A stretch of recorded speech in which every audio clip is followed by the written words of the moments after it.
Hello Ramblers, my name is Caroline Buehler, and this is Rambler Report, Studio Edition. Chicago has spoken and has elected a new mayor. Brandon Johnson won the job, beating Paul Vallis in the runoff. Johnson is a West Side native and former teacher. He got more than 51% of the vote. Vallis had been ahead in some polling up to Election Day, but Johnson managed to garner enough support to win outright by 9:30 Tuesday night. Johnson was the relatively unknown candidate until February, but became well known for his progressive views and endorsement from Senator Bernie Sanders. He spoke to a crowd of his supporters at his election night rally, promising change for the city. Because tonight is a gateway to a new future for our city. A city where you can thrive regardless of who you love or how much money you have in your bank account. A city that's truly safer for everyone by investing in what actually works to prevent crime. Johnson will be sworn in on May 15th. In this year's election, young supporters had a heavy influence on Johnson's win. Our reporter Lucas Kim talked to Loyola students on the importance of voting.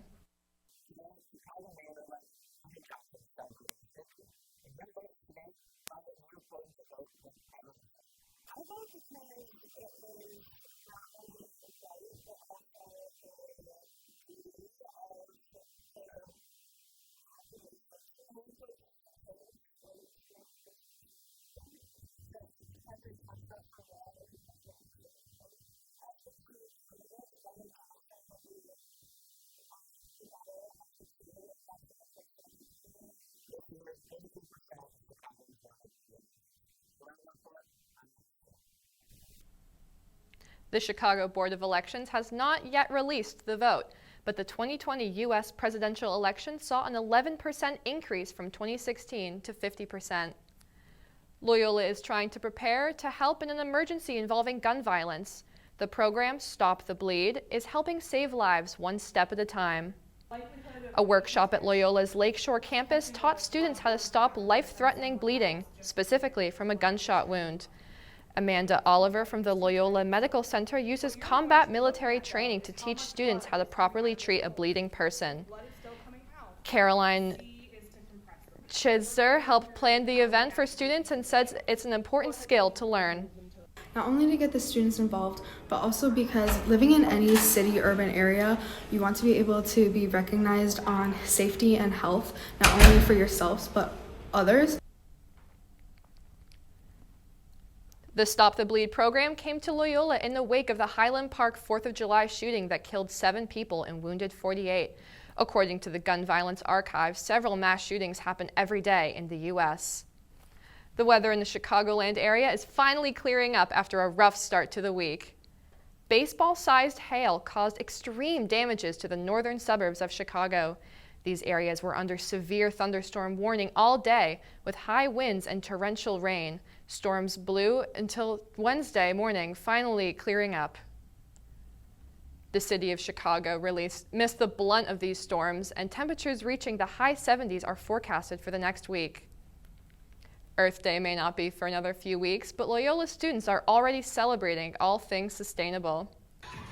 Members of Loyola Student Environmental Alliance hosted Eco Prom on Saturday. 180 people attended and were dressed to impress in thrifted or second-hand outfits. Thomas Crabtree helped plan Eco Prom, and his goal was to showcase the community dedicated to sustainability. Eco Prom is meant to celebrate students passionate about sustainability, as well as give them an opportunity to come together, have fun for an evening, meet one another, and get connected with students who share similar passions. Students from all majors attended the event, which included a raffle and gift bags filled with sustainable products. SEA hosts other events focused on sustainability and environmental issues throughout the semester. To get involved, follow them on Instagram or attend a meeting. It's been a full week of baseball as the 2023 season has kicked off. Chloe Morrissey takes us from Wrigleyville all the way down to the Guaranteed Rate Field, the home of the Chicago White Sox. I'm here at Guaranteed Rate Field where the White Sox take on the Giants in their last game of their opening home stretch.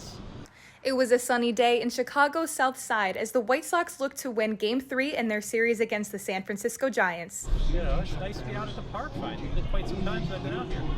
The Sox lost 12-3 on Monday, but quickly bounced back with a win 7-3 the next day. Fans headed into the stadium before the 1:10 first pitch, and you can grab seats with tickets starting as low as $3 this season. The White Sox head to Pittsburgh to take on the Pirates this Friday at 3:12. For Rambler Report, I'm Chloe Morrissey. That's all from us at Rambler Report. Thanks for stopping by. See you next time.